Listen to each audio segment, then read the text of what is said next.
The question is, how do you start a tech firm with little money? Let's start with the fact that the typical startup has a 10% chance of survival. Sadly, that's the case.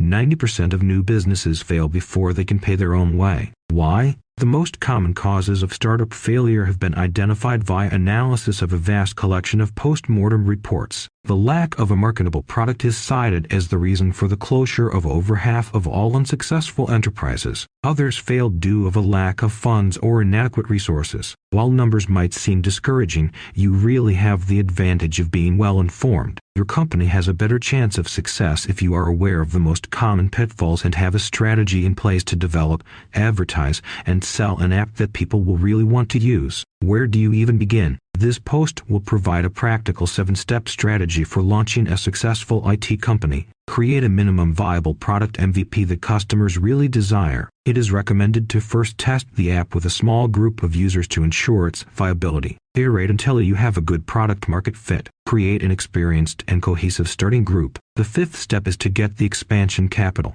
6. Adopt and use an agile approach. 7. Raise capital and expand the team's capabilities. Since the foundation of this tutorial is the lean startup technique, let's first take a look at the mindset of successful businesses. Keep things simple at first. You can't possibly know at the outset without doing painstaking research and spending a truckload of money whether or not a given market is ready to buy, whether or not you have the right feature set to solve the pains of those users, whether or not you have pricing your market can afford, and 100 other things that are necessary for a tech company to make money. How to establish a prosperous technology enterprise in 7 easy steps. 1. Explain in brief what makes an MVP unique. The inability of a founder to discover a satisfactory remedy for a problem often serves as the inspiration for a successful business model. As Paul Graham put it, when it comes to coming up with concepts for new businesses, not think up but notice is the verb you should be utilizing. Startup ideas that emerge spontaneously from the founder's lives are known as organic concepts at Y Combinator. This is the starting point for almost all of the world's most successful new businesses. 2. Market the most valuable product in advance. This was the landing page for potential customers to learn more about the Growth Hacker Project's MVP and schedule a concierge demo. Bringing on paying clients as quickly as possible is one solution to the cash flow challenge. It offers them a vested financial interest in the product's success, so they'll co-develop it in exchange for seeing the features they want implemented and are ready to pay for. Earnings equals proof, right? Knowing that customers are willing to pay for your product or service is a game changer for any business. If you want to swiftly test the viability of a product idea,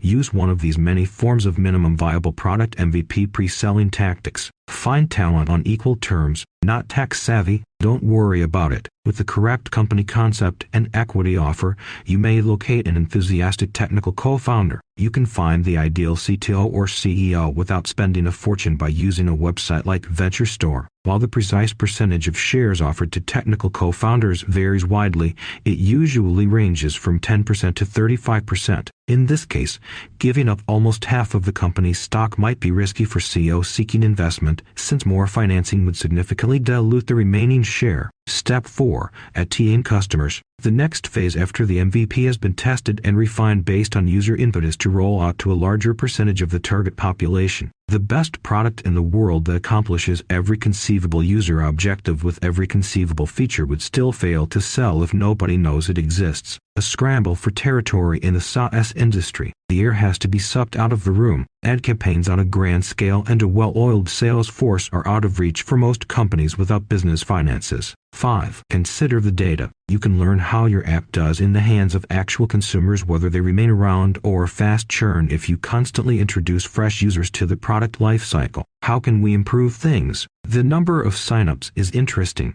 but it doesn't reveal the whole picture. You will lose money and have a hard time raising capital if your product doesn't catch on with consumers. The 7th, a measure of resources and impact. Startups often erroneously consider Step 7 to be Phase 1. Scaling up can be accomplished with the help of capital, but that should be sought out later in the startup's life cycle. Before rolling out a massive go-to-market strategy, you should find product market fit, attract early adopters, and iterate quickly. Products with significant market traction are a good fit for venture capital funding. Obtaining outside funding can be disastrous for the other 99% of businesses. Just keep in mind that necessity, not money, is the true mother of invention. Dave Bailey, a venture capitalist and multiple startup founder,